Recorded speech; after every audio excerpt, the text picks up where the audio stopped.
2020 সালের অক্টোবরে সিরাজগঞ্জের বেলকুচি উপজেলার চরজোকনালা এলাকায় হুড়াসাগর নদীর উপর 96 মিটার দীর্ঘ সেতু নির্মাণ কাজ শুরু হয়। 2022 সালের 8 আগস্ট কাজ শেষ হওয়ার কথা থাকলেও এখনো হয়নি।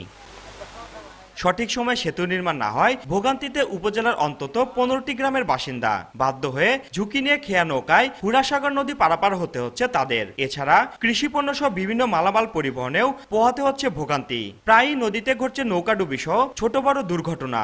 এজন্য ঠিকাদারি প্রতিষ্ঠান ও কর্তৃপক্ষের গাফিলতিকে দুষছেন এলাকাবাসী। যারা এই ব্রিজের কর্মকাণ্ড আছে তারা তত তাড়াতাড়ি ব্রিজটা কমপ্লিট করলে আমাদের সুবিধাজনক হয়।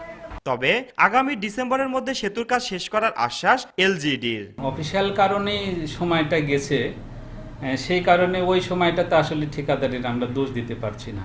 এলজিইডির তথ্য মতে হুড়াসাগর নদীর উপর সেতু নির্মাণে ব্যয় ধরা হয়েছে 9 কোটি 28 লাখ টাকা।